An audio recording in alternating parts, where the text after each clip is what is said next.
Each year, Microsoft Research hosts hundreds of influential speakers from around the world, including leading scientists, renowned experts in technology, book authors, and leading academics, and makes videos of these lectures freely available.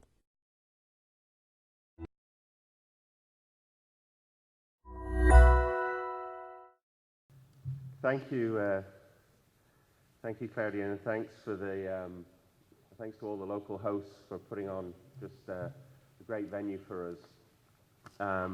Good morning, everybody. I hope you enjoyed the demos from last night.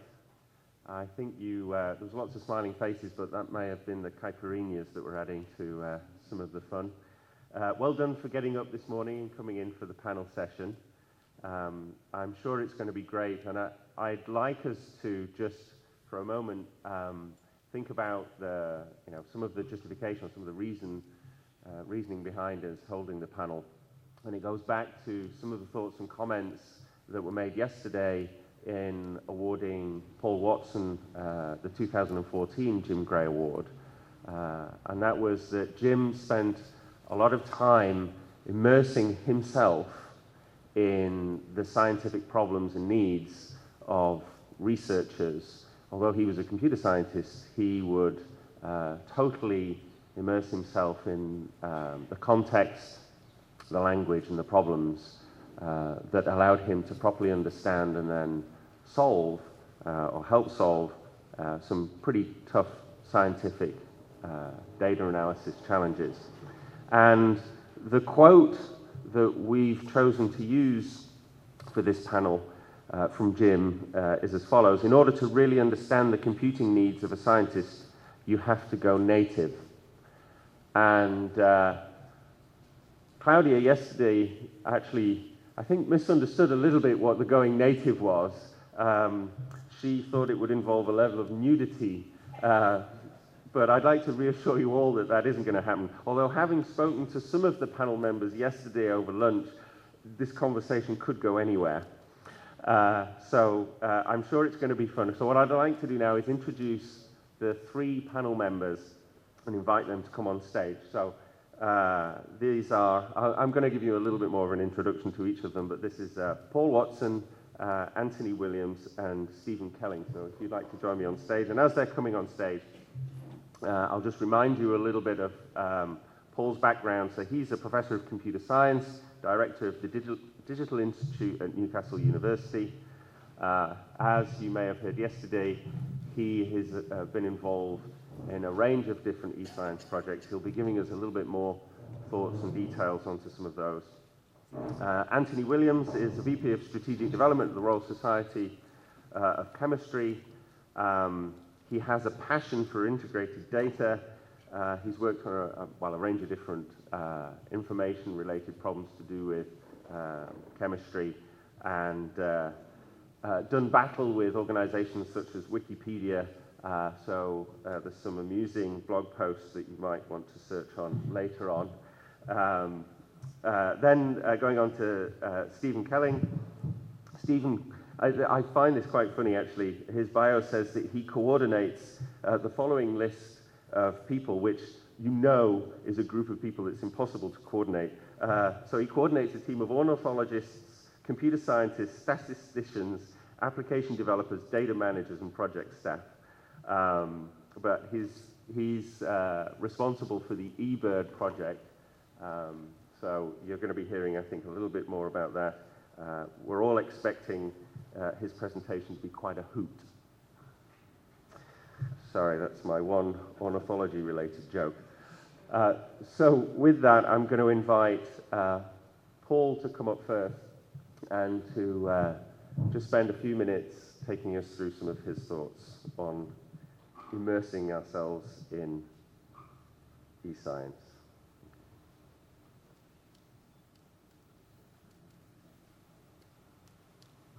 You'll probably have to put it into. So you're not going to tweet about this session, and Dan?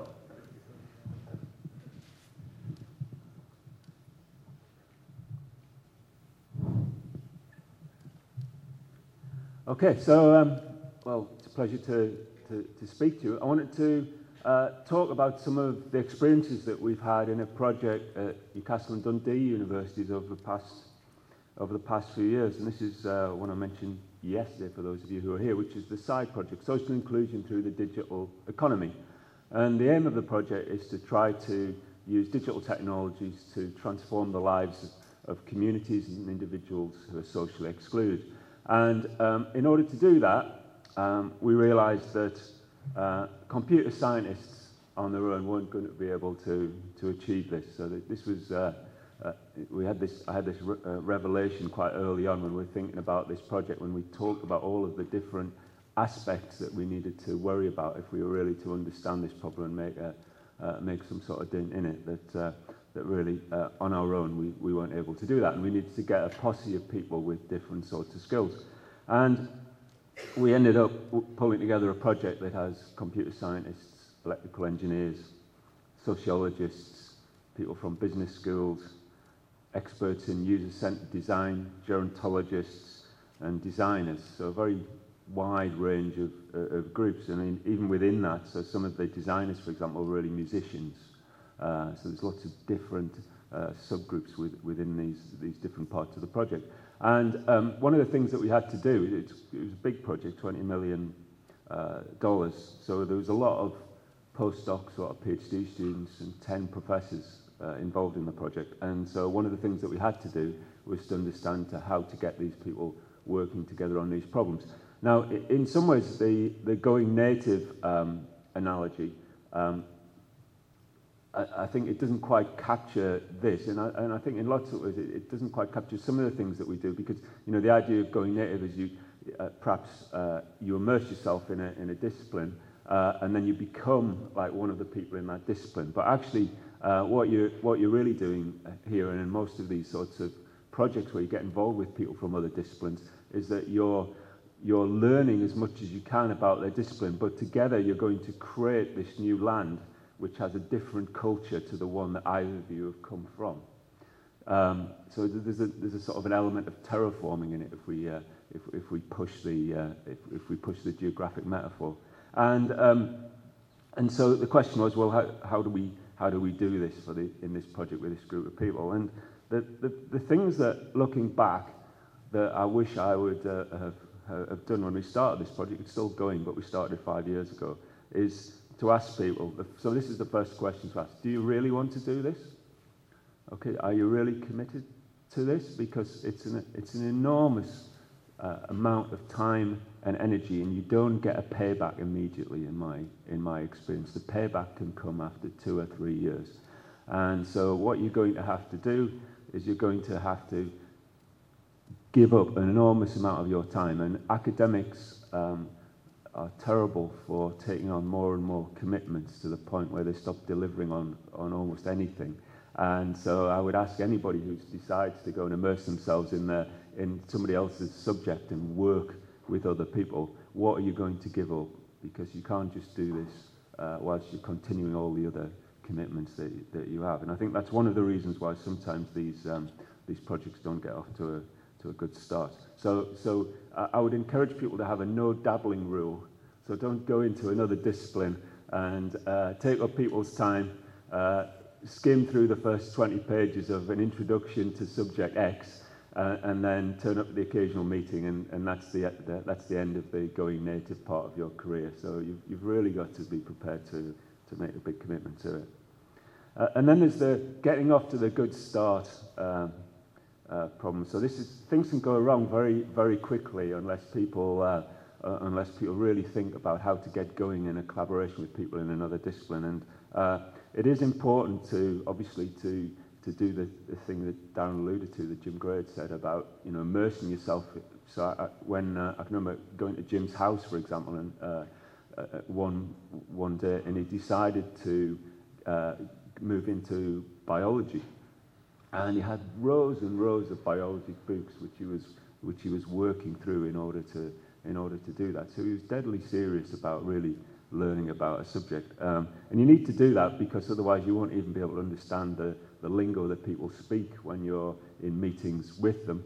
And you need to understand things that don't often come out in introductory textbooks, which is what are the real challenges in this subject. So if you don't understand that, you can often find yourself immersed in some quite trivial things which which people in that subject think may be useful for you, as in my case, the computer scientists, get involved in. Like, could we have a web page, please, for the project, or could you create a database and put this Excel spreadsheet into it, please? And so you've got to get beyond that, and the only way to do that is it's a co-production. So you have to really understand what the goals are in the subject, what you're going to try and do.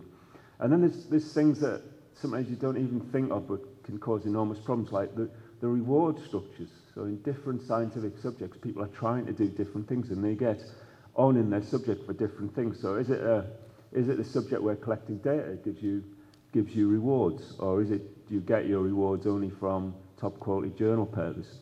For computer scientists like me, we always have this issue about publishing in conferences and publishing in journals, and I've sat in endless meetings at my own university and at other places where people high up don't understand that in different subjects our goals for publication are entirely different, and if we followed one general rule, then our careers would come quite rapidly to an end, even though it might make it easier for people more senior in the university to tick boxes and count things. And then conventions. So I've seen somebody in tears because they were listed as 4th on a list of authors rather than the 3rd that they'd hoped for. And in that discipline, there was a very precise ordering that you put things. And when, for example, you went forward for promotion, they would take into account the order that you were on the authors list of the papers. Whereas in my own discipline, I think that we usually do it essentially in a random order. Occasionally we try to create conventions like the person who puts the most effort in the paper goes first, but other times we do it alphabetically. I don't really think there is one, but it's very easy to miss these subtleties when you're moving into work with people. The key thing is people. So if you're going to immerse yourself in a subject, you're going to end up spending a lot of time with other people. You really need to find good people to work with. You need to find people who are going to treat your subject with respect and vice versa. You don't want people who think you're a sort of hired hand who's coming in to do little bits of work here and there that they think would be useful. What you need is to be able to work with them on problems that you both think are interesting and important, where you both see the benefit of doing so. And then there's some low-level things which didn't seem perhaps important, but how are you going to have regular meetings? Are you going to start off with so we try to start all of our projects with a couple of days away with all the participants. We find that that's good, so you learn a bit about the subject, and then you have dinner and a few drinks together, and you start to get to know people. I can't stress how important it is to be able to get on with the people you're going to work with, who you're going to spend time with. And to tell you something that I did which failed almost entirely, for example, so the idea that by putting people in the same room it'll make them collaborate well together. There was an occasion, one project I was involved in where I thought it'd be a good idea to have some of the musicians who were working on the project in the same room as the computer scientists. And this all ended when one of my most mild-mannered computer scientists came to me and said something along the lines of, and if that person picks up a ukulele again, then I'm going to, and I managed to jump in and stop him completing the sentence. But it was just because the different ways in which they work. Do you need a quiet time to work, or do you want a buzzy space to work in where people are always jumping up with ideas, or ukuleles in some cases?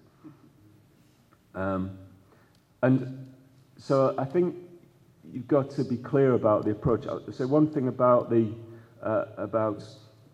setting expectations, and the thing that I've noticed, particularly in collaboration with people in the social science, so social scientists versus other sorts of science, then in computing, the fashionable way to organize projects these days, I think in both industry and academia, is this agile model, where what you do is you try to create something quite quickly, you try it, and then you iterate it over time. And the idea is you get something out there and you learn from people's experience of using it. And I think a lot of computing research is now done in that way.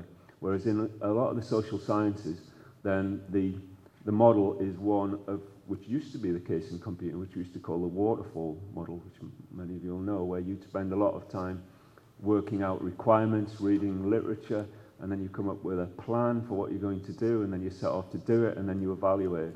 And a lot of social science is still like that. So if you try to create a project where one group's going to do an agile model while the other group are going to do a waterfall model, then it just doesn't work at all. So you have to think about how the work's going to develop over time, what the intermediate benefits are to both parties. Are you going to get some early things out that give people a warm feeling that they're pointing in the right direction and perhaps some early papers? Or are you going to go for the more traditional, longer model? And I'll just end with a couple of things. So one is that what's the main problem that I see? Well, I think it's inertia. So it's to do with coming back to that initial question I posed about, do you really want to do this? So people put a lot of effort into the initial stage of collaboration. In particular, people have put enormous efforts into writing grant proposals, in my opinion, which are going to give them some resource at some time in the future. And at that time, they may honestly feel that they are going to really get deeply involved with people in the other subjects involved in the grant proposal. But what happens is once the money comes in, it gets divided up amongst the parties, and they meet once a year to talk about what they're doing. But basically, the inertia, people continuing along their current academic path, stops them from actually interacting with the other people in a meaningful way and going and getting results which are much better than they would do if they were doing what they are really doing, which is just all to work individually.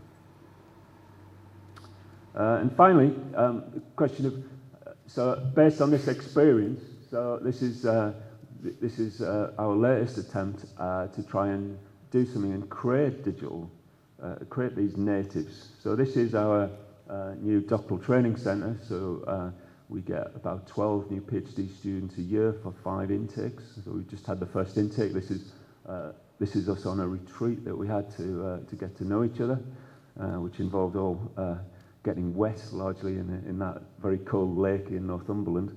And what we're doing is we're trying to say, can you take people from the start?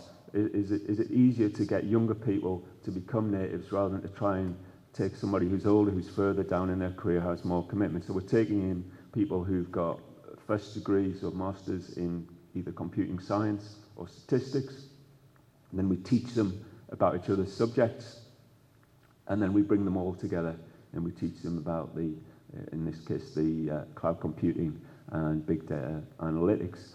And then what happens is that once they've done that, and they do that for about 7 or 8 months, then they go off and do a more traditional PhD, but with 3 supervisors. So a statistician, a computer scientist, and somebody from another discipline who's the problem owner. So it might be somebody who's a chemist, an astronomer, an ornithologist, whatever subject, but they're a key part of the team who's supervising the PhD. And the idea here is to see whether if you start to inculcate these practices of learning how to be a good native in somebody else's land early on, can that help to develop those practices right through your career? Thank you.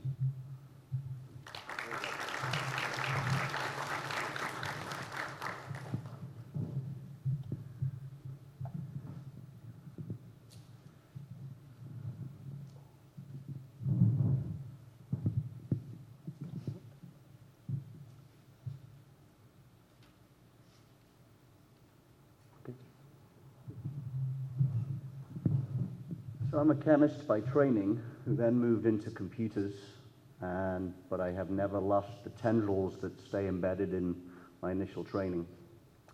And that's become very, very important. So I'm going to tell you about a vision that was set a few years ago that we still haven't delivered on. We're definitely making progress. It's an enormous undertaking, but going native has become more and more critical as we try and deliver. I want to ask one question first, and that is, who in the room has this thing called an orchid? Notice the spelling. That is wonderful. That is what you call people being immersed in eScience, because you're following the trends. If I ask that question in my own field of chemistry, hardly anybody has ever heard of this.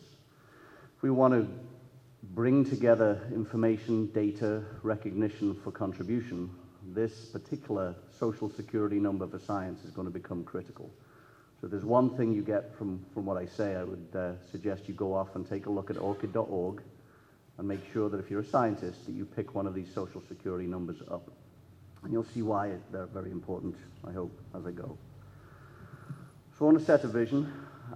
This vision came at a watering hole in Washington, D.C. a number of years ago, late one evening over a napkin, because that's what we do in the evening with people like Tony Hay. We sit and drink water and come up with crazy ideas, like we did last night.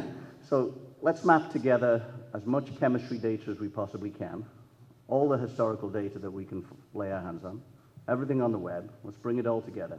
Heck, let's go a little further, because chemistry and biology is so intimately integrated. Let's map all the chemistry that we can onto as much biology as we can, because at the end of the day, every single one of us in this room is going to end up taking something to extend our life. So we depend on chemistry dramatically. Let's add in disease data too, because that's absolutely critical. If we can map all of that information together, we're going to start to do very interesting things like predictive science around disease states and biology and chemistry and bring all that together. In fact, let's model as much of the data as we can bring together so that we can start to do predictive modeling in different ways. And it's well proven that prediction can take you a long way. Let's make it quantitative, let's make it qualitative.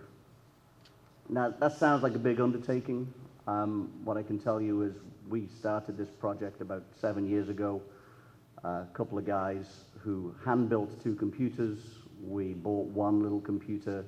We started aggregating data. We put 10.5 million chemicals online. None of it was funded by any funding agency, and today it's one of the world's top chemistry websites. It was acquired by the Royal Society of Chemistry. We have 50,000 unique users a day. We have 31 million chemicals, and a lot can come from immersing yourself directly with people who care about what they're trying to deliver, who absolutely understand some of the challenges and are really willing to put their passion into things. But it sounds like a massive undertaking what we're trying to do. We're going even further. But let's think about one thing. Let's try this challenge. We're going to map the world. We're going to take photos of all the places we visit, and we're going to put them in places and mesh it all together on this map. We're going to let people annotate and curate the map. Then we're going to make it available free on the web. Then we're going to make it available for decision making, like where's the nearest restaurant? Are there any reviews on that restaurant? How do I get there? Maybe I can put it on a mobile device so that I can actually start tracking things. Heck, maybe I can even take a run and it will track all of that information and put it on a social networking site. Well, we've done all that, right? We use it every day. So if we can make that type of challenge happen, then the only thing that's standing in the way of doing this for some of the science that we want to do is skills, resources, commitment, and infrastructure. So it's absolutely feasible. So let's think about chemistry data for a moment. Is it of value? Yes. Chemistry data, physics data, mathematical equations. Any person operating in any field wants to go for reference information. Where do you go for reference information today? I was sitting with this gentleman down here yesterday, and he ordered a bottle of wine, and he wanted to tell me about the grapes. So where did he go? Wikipedia. We're having discussions about many other things in the evening, and where do we keep going? We go to reference sources all the time. Wikipedia is one of our primary ones. I'll tell you a little more about that particular going native activity shortly, not the detail that I gave you yesterday. So reference databases in all fields generate millions, if hundreds of millions of dollars, euros, whatever your preferred currency is per year. Okay, but they're built by very dedicated teams who curate very, very carefully. But Wikipedia is not built that way. In fact, most of the reference databases of the future, I judge, will not be built by commercial entities. There's so much data generated that could go public and never does. So I work for a publishing house, but in my entire career, I believe I've only ever published 5% of all of the data I've ever generated. 95% of everything I've ever produced has decayed, it's gone, I can't find it, it's sitting on storage media I can't even read anymore. So what would happen if we could make all of that data available? Would it enable decision making? Would it help science? Would it help research? Absolutely. There is no journal of failed experiments. It's not going to be a bestseller. Nobody's going to jump into the fray and start to do that. Journal of failed syntheses, journal of poorly analyzed data. But all data is valuable to science. And clearly there's a way to annotate to make it more valuable. Funding agencies are starting to demand open data. It's more and more critical.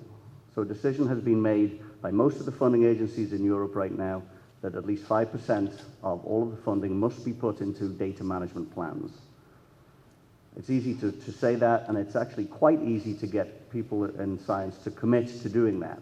But the solution is not so easy to produce, and that is the big challenge.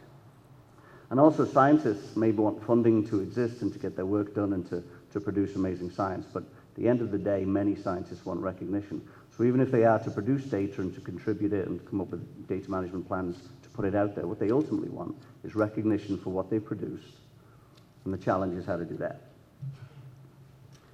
So of course we're all seeing this shift to openness. We're seeing open access changing the world. Royal Society of Chemistry as a publisher, we've embraced it. Most of the mainstream publishers today have embraced open access. There is no reason to fight it. It's absolutely beneficial to society and to science. It's the right thing to do. But of course there are challenges around how to move into that world. More so, open data is here. There are more and more conferences on open data. There's more and more thrust to release the data, to do it correctly, to have it available, to be able to mesh it, to have it contributed. That's a big challenge that we still have to deal with. So is chemistry data of value? Clearly chemistry data is of value, but who's going to fund and build the systems, the platforms, the software that is going to make this happen, just in our little domain of chemistry? So going native is a matter of it's interesting that Paul used the word lingo. So you've got to speak at the lingo if you want to work in our world. So these are things that we have to deal with. We'd have to deal with chemical structures. We have to deal with analytical data. We have to deal with peaks that are being interpreted. We have to deal with the complex graphs. Most of you will get a basic understanding of this at any level when you think about chemistry. But trying to interpret these things and trying to capture them and deal with them computationally can be a very big challenge. We've tried. This is something we built. This is called ChemSpider. It's a free resource for the world. As I say, we put it together on a very small shoestring budget, running directly out of a basement on hand-built computers. And today it's a much bigger platform. What did we learn by trying to get this done? And hundreds, if not thousands of hours of sitting with chemists who are using platforms like this. So what we learned very quickly is data quality on the internet is very, very poor. So trying to mesh together information, we figured out very quickly that you really need to understand the data sources that you're bringing together. Because most people don't understand the depths of the computer science that they need to do to build these databases properly. So we made some very early mistakes, and we're actually still trying to clean them up, because we aggregated a lot of data together without really understanding how people had built it. That was a real problem for us. Everyone wants access to the highest quality data at no charge, but few are willing to contribute. So how many of you use Wikipedia? I think I know the answer. Every hand will go up. How many of you write Wikipedia articles is a different question. How many of you want very good reviews about books sitting on Amazon versus how many of you will write them? So we all want to take, and it's just part of human nature. We will only contribute to those things that we really care about. We will take, but very few of us will give back in many cases. And the primary concerns for contributors really are down to, it needs to be easy. Well, we're making that happen with computers, interfaces, design. That's getting there. Data licensing is an absolute confusion for so many people. All of us have heard Creative Commons, but if we sat down and tried to discuss all the variants of Creative Commons and how it's morphing with time, I think we would get lost. Just ask this gentleman down here about BSD and GPL, and you'll have an entire conversation that goes on all night, shooting Paul. So even software licenses and open source licensing is very confusing. And the recognition for contributions, because at the end of the day, this is what I want. I want to have an impact. In fact, that's what I think we all need. We all need to go through our life as scientists, making sure that we have the greatest impact possible, that we feel good, proud about what we do, and in order to do so, we have to immerse ourselves in the right conversations with the right people, and in many cases, just do the right thing. That doesn't always mean following the crowd, by the way, because some of the things I've done, I've collided over and over, and some of the things that Tony's done and Microsoft do, We collide with the crowd, and that's the right thing to do sometimes to have an impact. Now, nevertheless, we're all being measured also. So impact is a very interesting thing. These are some of the things about me. I've got a number labeled on me on ResearchGate, bottom left-hand side. I'm a 40.36, which I think is something to do with chest measurement versus hips. I have no idea. I'm going for 42, and for those of you who know Douglas Adams, that's the answer to God, the universe, and everything. All of these things are being captured on me. These are metrics of my contributions. So presentations, publications, etc., etc. In fact, altmetrics is the new term. How many people in the room have heard of altmetrics? Okay, it's a pretty small group. So I would recommend that you go and do a search on altmetrics. The top thing that will probably come up is called the Altmetrics Manifesto. And it will talk about how we as scientists are going to be measured moving forward. And it shouldn't just be, as Paul so willingly pointed out, it shouldn't just be where do we publish the articles, the citations, the highest impact articles. It should be everything that we contribute to science. Okay? And these are being aggregated together by a number of groups already. So here's 3 of them: Altmetric, Plum Analytics, Impact Story. Because many of us participate in things like blogs, Darren was saying yesterday how as part of the careers efforts in Microsoft, right, Darren? People are being encouraged to blog every couple of weeks, to be a part of the community, to get out there. And when you get out there with a blog, commonly you get immersed in new collaborations, new discussions that you actually didn't even see coming. It's a very, very powerful way to participate. Research data sets can be contributed to the world, and they can be re-examined and interpreted, and great things can happen from research data you put out there. Scientific software, of course, you should be measured by software that is put out there, downloaded thousands of times, pushed into other systems, underpinning things. That should absolutely be a critical measure. You might not even publish it, and yet it can make a great contribution. We've got posters, presentations, theses, dissertations, performances, YouTube videos, and lectures, online classes. All of these things that we do as scientists, above and beyond just publication, and they're very important to be acknowledged. So in order to encourage participation in changing this world, to build this research data out for everybody to consume, the question really is, how can we make that happen? Can we recognize people's contributions? So just a small story. I decided one year to dedicate Christmas time to curating Wikipedia. I thought maybe it would take a couple of weeks, Christmas through New Year. I would look at every single chemical compound on Wikipedia and check it. Check every atom, every bond, and see whether or not it was accurate. These are chem boxes on the right-hand side. You can see a chemical structure. You can see a set of identifiers. Entities are all related there. And I sat down to do this. It was supposed to be a 2-week effort. It turned into 3 years, and 6 of us had to work together to get it done. Thousands and thousands of chemicals. Now here you've got quite a common chemical, D-glucose, but just checking those chemicals can take time. This is a slightly different one here. So this is 3 days of discussion to change one bond in this molecule, tacrolimus. You can see on this molecule on the right-hand side, there's wedge bonds, those dark wedge bonds, and there are hash bonds. One of those was incorrect. It took 3 days of discussion with scientists to figure out how to change it. Checking peer-reviewed literature, checking databases, checking crystal structures. 3 days of discussion to change one molecule. There were 6,000 on Wikipedia at the time. There are 10,000 today. If you happen to operate in chemistry on Wikipedia and you see the quality is good, that's because a lot of people have worked very hard. Let's talk about crowdsourcing now. That was 6 people. This so-called crowd is actually very, very small. There are very few people who are willing to contribute at that level. And here's the discussion that goes on. So in terms of understanding Wikipedia, boy, did I ever go native. I went into that system very, very hard for a long, long time. Not so much anymore. I had a few interesting run-ins with Wikipedia that, as Darren says, go search the web. Now, does one bond matter in the world of chemistry? Do we need reference data? Do we need high-quality data? Well, for those of you who know a little bit about chemistry, hands are mirror images, molecules can be mirror images. Okay, so one bond can indicate the status of that molecule. So here we have 2 molecules that differ only in one bond orientation.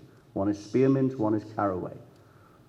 Just because one bond is coming out of the plane and one bond is going to the back of the plane. That's the distinction between the wedge and the hash at the bottom. Does that matter? Yes. Thalidomide, one bond, caused the difference between it being a sedative action and a teratogen. It was one of the world's worst situations that we've ever faced because of one bond. By the way, thalidomide is back on the market. It's a great drug. Once you understand the complexities of chemistry, then you learn how to work with it. Educating chemists in data, making high-quality data, making it available, providing their input is very, very difficult because most chemists don't even understand the complexities of computer handling of data. They don't know what they have to produce in order for us on the computer side to do the right things with it. They don't understand most international standards for data representation. They have no idea how to produce data in the ways that they need to. So while we encourage data management plans, the fact is chemists don't know how to do it. So we actually have to educate them, we have to work hard. But computers are very good at dealing with standardization, and they're the real engines under this stuff. So we're building ways to do this for chemists. So all they have to do is provide us files, and we will go through and we will validate and standardize and give them feedback and encourage them to check the quality of their data. Computers are perfect for that type of activity. But to understand that, you have to really be in there. Where do you host the research data? We're building platforms for compounds, reactions, analytical data, so we can even generate models. And if we can generate models for chemistry, we can do better research. So the new horizons are already here, they're coming, and computer scientists are essential to step into these forms of science. Chemistry is one place we have to get our heads into so that we can save lives. We're all at risk of antibiotic resistance today. We have to figure out how to solve these problems. So let's take what we learn about historical data, build better solutions for modern data so the publications are more enabled, so we don't do this. I think this is crazy. This is a spectrum from a PDF file that was originally digital data, came off an instrument. We create figures from this stuff. And while I can go do this, the bottom one is the figure, the top one is the extraction. While I can do that, that is not the right way to do it. We should take digital data in its rawest formats and put it into systems, not extract it back out of PDF files. So the path forward, I think, is right here. Mesh and aggregate published data, encourage deposition of research data. Chemistry is one form. So many other forms of science that we have to do the same. Computer scientists need to get into their world, figure it out, really immerse ourselves, go native fully, as Jim said. We have to provide open APIs for access to the data, not just lock it up. And we have to educate the various scientists in digital literacy. Most scientists are not digitally literate yet. Funding agencies should mandate data access, and collaboration is key. Don't do it alone. That's why I work with people like Paul and scientists all over the world. We cannot figure it out on our own. If you're interested in the slides, they will go up on my SlideShare tonight. Thank you.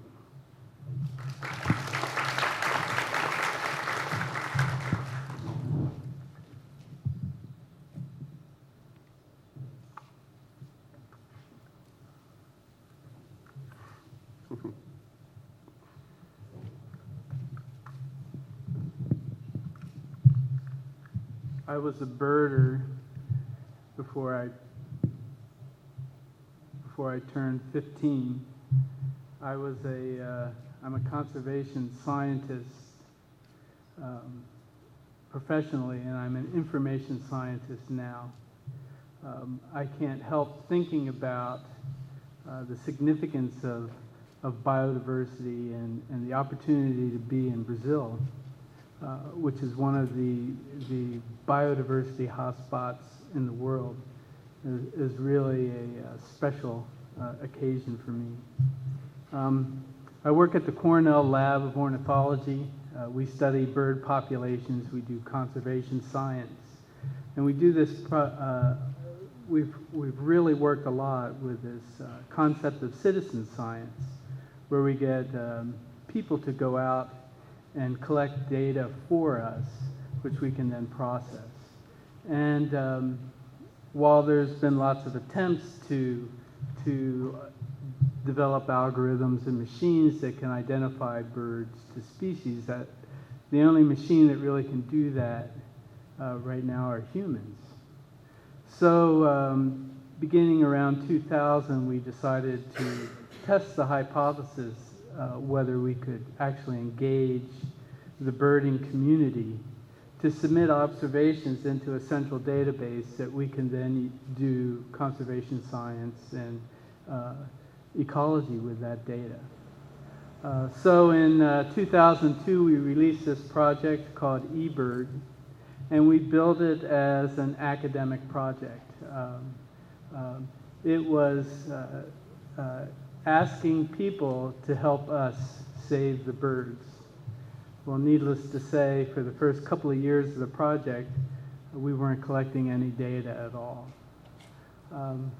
So we did this, we went native. We basically went to the birding community and found the best and the brightest young birders and said, what do we need to do to make this project work? And they told us we can't focus on science. We have to focus on building the tools and the functionality that bird watchers want. So we totally flipped around the ideas of what eBird, the project, was. And all of a sudden, the data collections started to grow exponentially to the point now that every month we collect more data than we did the first 3 years of the project.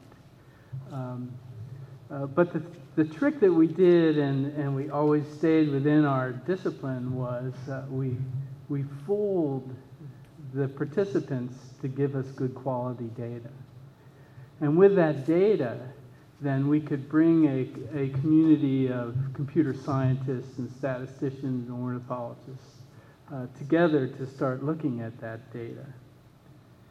And that's what I want to talk about. The first thing I want to show is this picture of a house finch. This is a bird that occurs in the western part of the United States. And I want to tell you how our first foray into machine learning associated house finches with Eskimos, Eskimos don't really occur very frequently in the United States, and the state of Maine. And the state of Maine is in the eastern part of the United States. And when we ran our first machine learning models, we organized thousands of different variables that would help us predict and look at the relationship, find correlations between the birds' observations that we collected in eBird and all of these variables. And one of the variables that we used, or one of the data sets that we were able to get, was human census data for the United States.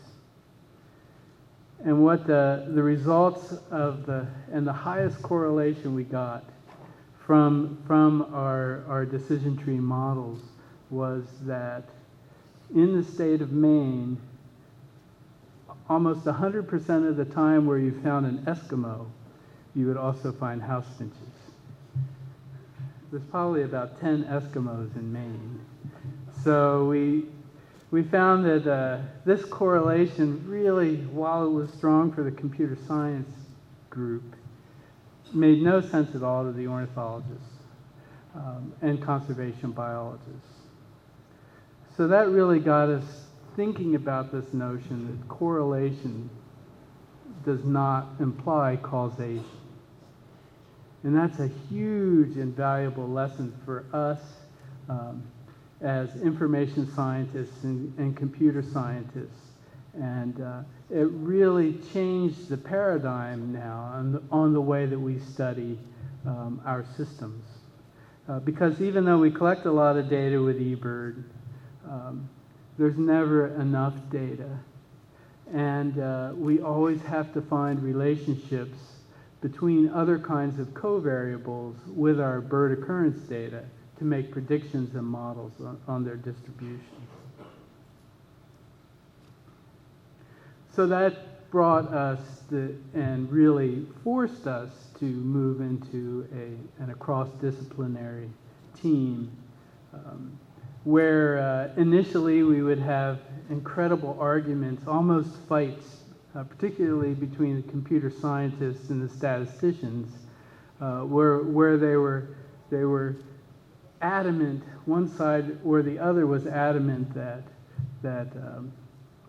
the correlation processes, the volume of data that we have is sufficient to show patterns, where the statisticians were saying you still need to include probability in how we look at these kinds of results.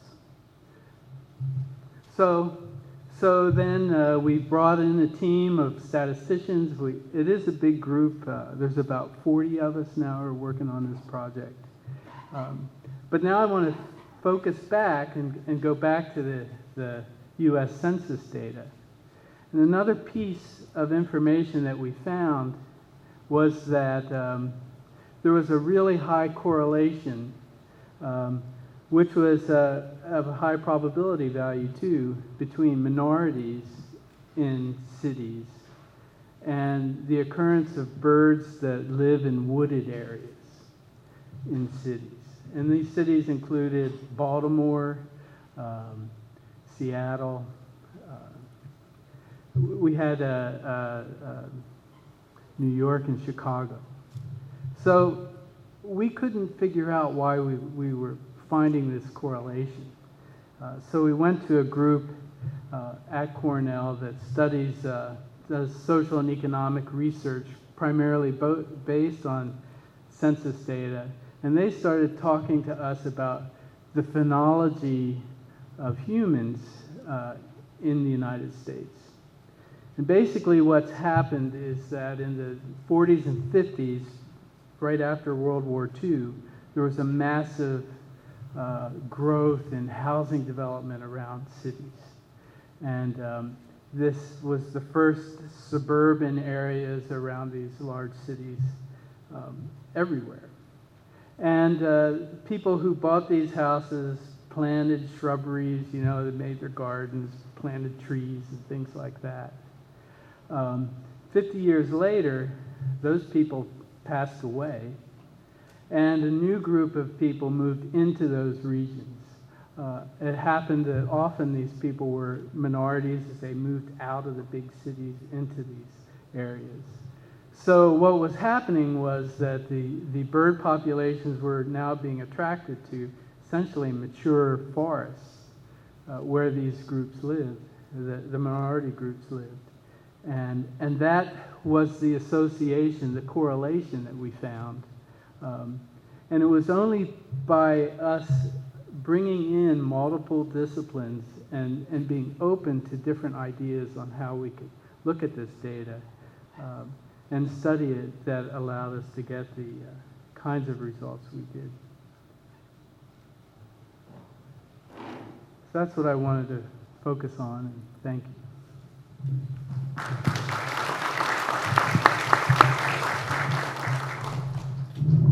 So you'll just have to bear with me a second while we adjust the microphone.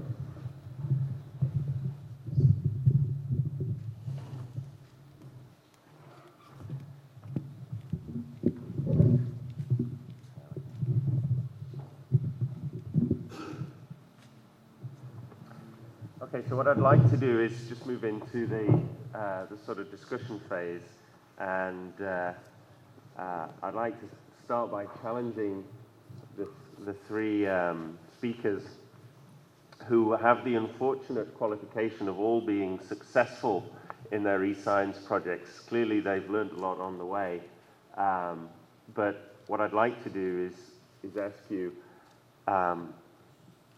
what do you see as the major sort of derailments? Now clearly you've all had some great results or outcomes, but what are the sort of failure modes that you see most often in these, large, complicated, relatively diverse and challenging projects that you're undertaking? Paul, do you want Okay, so I think I mentioned a couple. One is that people don't really give themselves enough time to become immersed, and the other one is the problem of inertia. One that I used to see and caught us in a couple of projects, which we now try to avoid in the design of the project, is where the computer scientists, people like me, get excited by the possibility of building some cool new technology which will transform the lives of the scientists. And it's a 3-year project, and you get to at the end of year 1 and things look like they're on track as far as the computer infrastructure building is concerned. By the end of year 2, you're starting to get some early results from it. By the middle of the final year of the project, you're in a position where you feel comfortable to hand it over to the scientists, who then get, having had to wait around for about 2.5 years, who then get 6 months to do wonderful science and write it up before the project ends.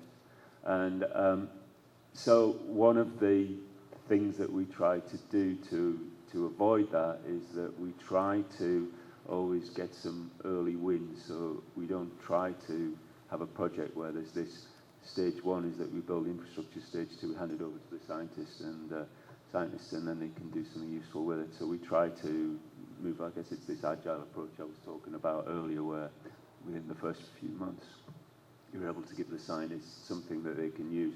And it builds up confidence in the team, but also quite often what you find is you find what the scientists are really trying to do, that they haven't, perhaps in the discussions it hasn't really become so concrete, but it becomes very clear once you give them some early technology and they try it, and then they discover it's not actually addressing the needs that they have, or that there's something else which would be much more useful for them to do.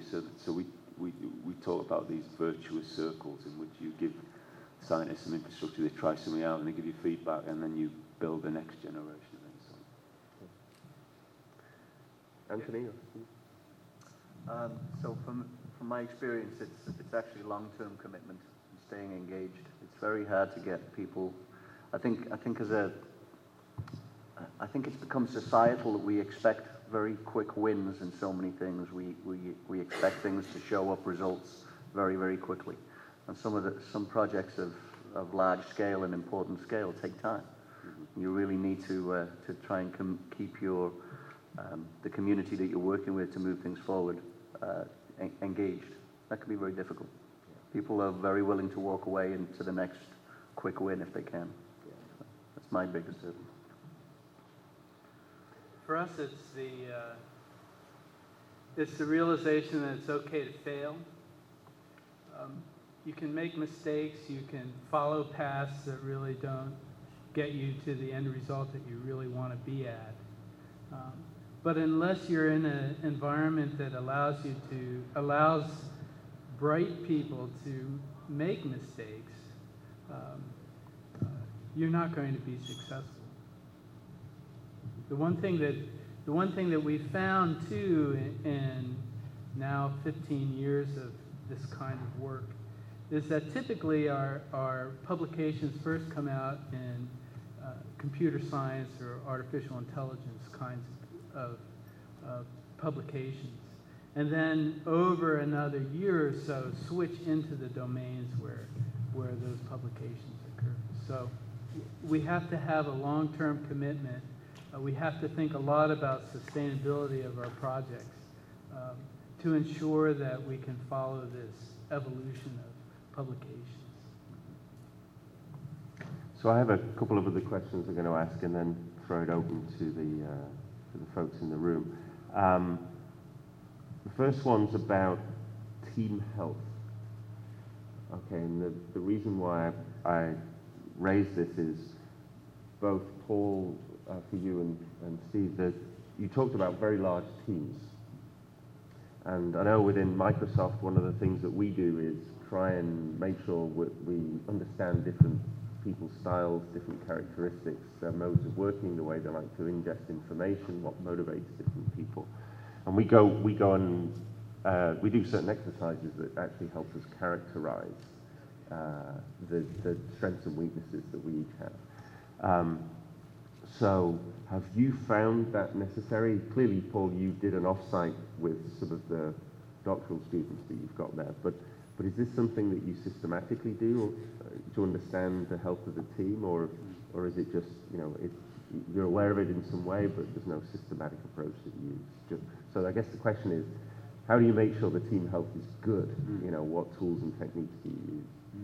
Well, so I don't think we're systematic as it sounds as if you are. And so perhaps we've got something to learn there. But so we try to get things, as you pointed out, we try to get things off to a good start by getting the team together and getting them to spend some time together doing things that everybody's uncomfortable with, like falling into a lake in the middle of Northumberland, and then start to build up from there. I think what we find is that there's various ways in which things can go wrong, and sometimes one of the problems that we see is that where people are effectively being shielded from the rest of the group. So you might have different groups working together, and there's meetings, and there's one person from a large group comes to it, but other people don't, and that's sometimes a sign that there's some problem within the team, that there's people who aren't comfortable working as part of this broader team, and they're being shielded, or perhaps they're being used to work on other things other than the team is supposed to be doing. So we always try to, even after the initial get together, we always try to have every 3 months meetings where absolutely everybody is there and everybody talks, get everybody up to talk about what they are doing as part of this project, rather than just one or two people. Particularly senior people are very good at putting a spin on how things are going. So you need all of the researchers to be able to present honestly on their work. My team is actually quite small when you consider who's delivering the systems, but the community we're engaged with is very, very large. So we put a lot of work into to try and keep people engaged by communication, etc. In terms of our own team, I don't think we do enough, personally. But what we do is give people opportunities. When people wish to participate in new things, when they want to try out new ideas, where we can, we support them, we encourage them.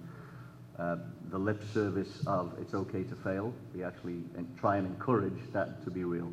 Go off and try it and see if you fail.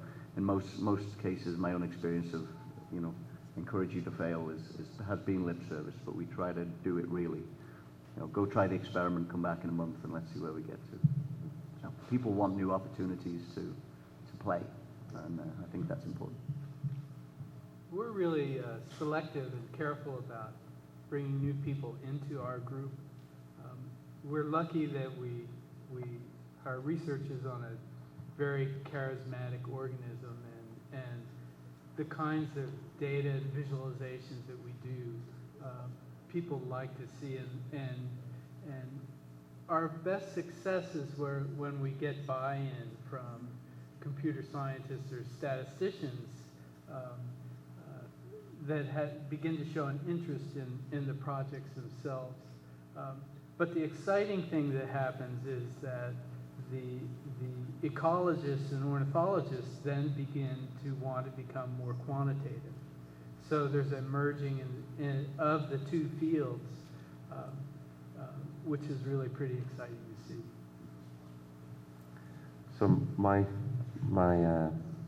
second question, it relates to project management.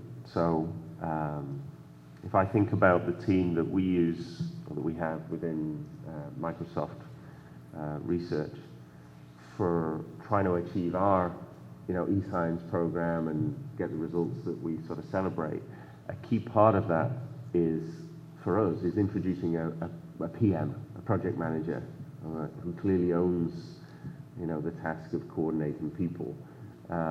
It's a very valued skill within Microsoft as a whole. And the projects that you're describing, to me, are a project manager's or program manager's task.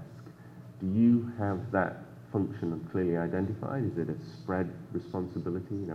How do you see that challenge? Yeah, so I'm very lucky that I've got an absolutely excellent team of people who help me and help everybody in the work that we do. I think there's two important things that I've learned about that. One is for you to decide what you want to do and what you're prepared to give to other people to do. So, for example, I don't really do money.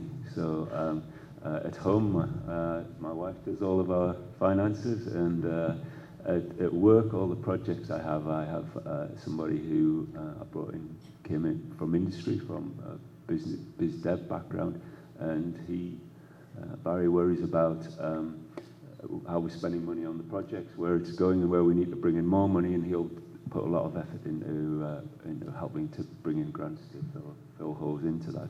So I'm quite clear that I don't do that, and I devolve that to somebody else, and I ask very naive questions to him, and he does all the details. I ask, are we running out of money?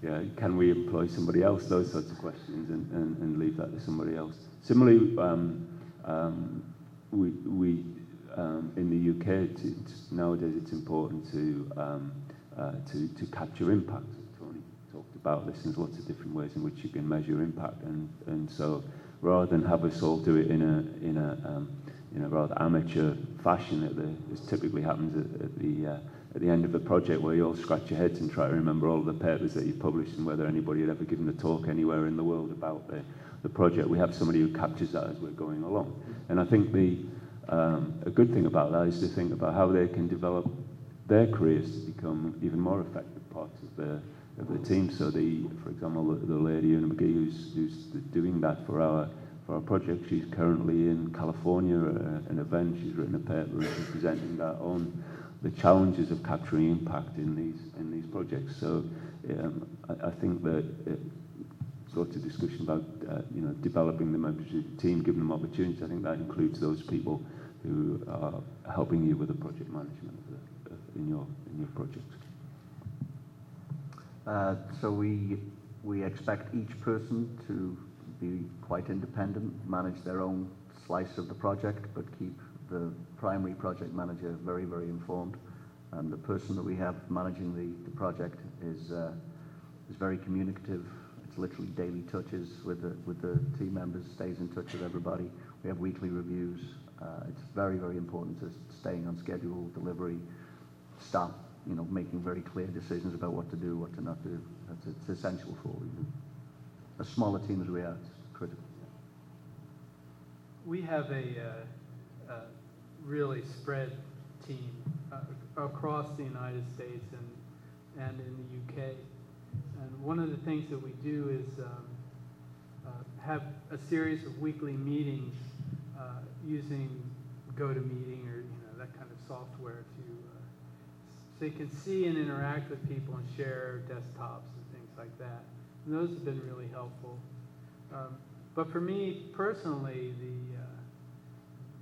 my role now is really to try to empower people to take the lead and be able to give them the opportunity that I had to really develop and take off in their own specific careers and how it relates to the project. Okay, with that, I'm happy to open up to folks that maybe want to challenge some of the speakers. Any questions that you have?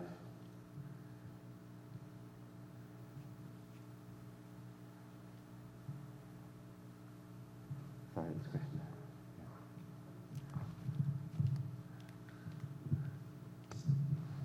Yes, I work also with a couple of multidisciplinary programs myself, and my experience is that funding is all. People are very busy, so they optimize their time, and the only way to get them to do things sometimes is saying, if you don't do this for me, then you won't get any more funding. So my question is, with so many groups in different disciplines, is everybody getting their own funding, or is there any central funding for activities? how does it really work? We have a real diverse sustainability model. About half of our funding comes from foundation support, national foundations, a variety of smaller foundations. Those proposals are submitted usually in collaboration with all of our disciplines. So we write a lot of proposals to the computer science part of the National Science Foundation.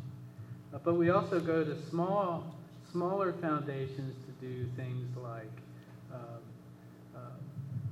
very specific tasks, which will, they like the impact piece of it. The foundations do. We also look within the university system for endowment and developing some kind of basic level of support that we're guaranteed every year. And then we also do services. So we generate reports for federal agencies, countries. We partner with conservation agencies and provide them information and things like that.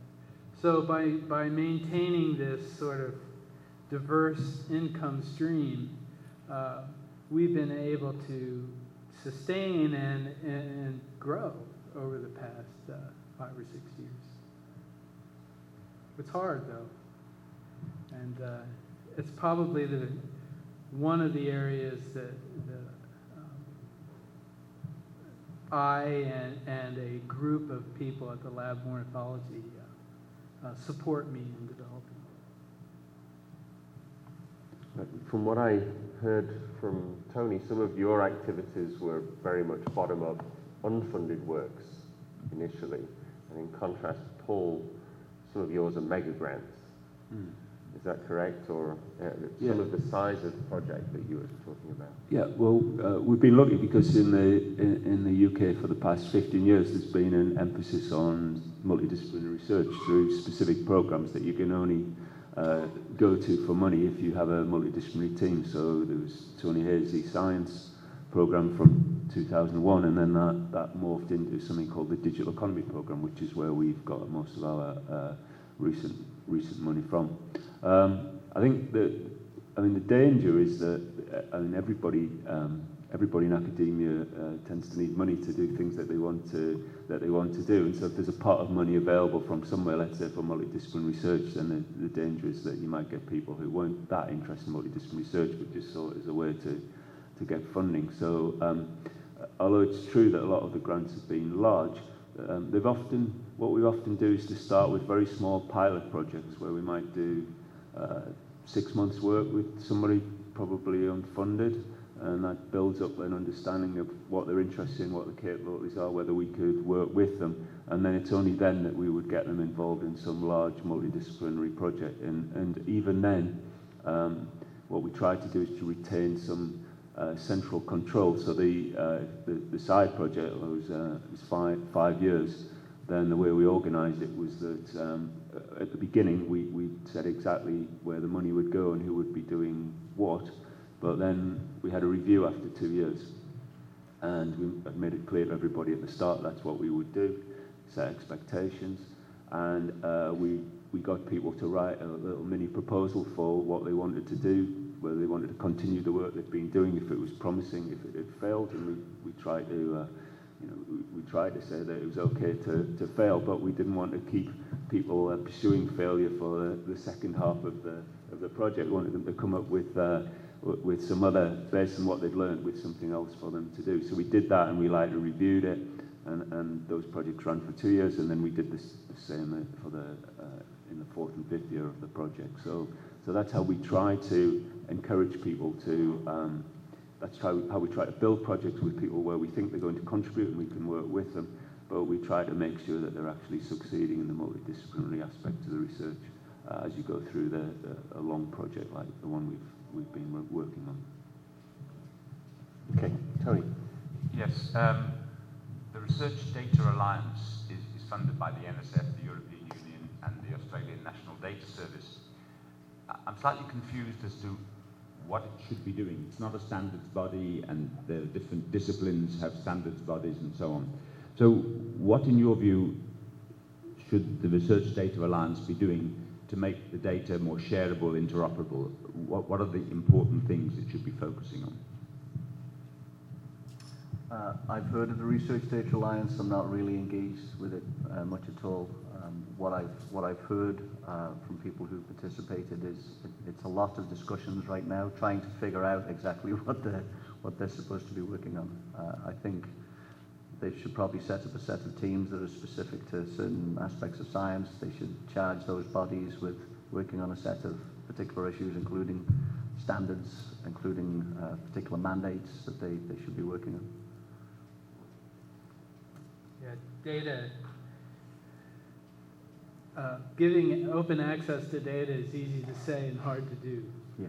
And one of our biggest challenges has been to develop the infrastructure in-house to be able to not only provide open access to data, but actually to provide open access to, I think currently we have 4 different data versions. Each of those are versioned.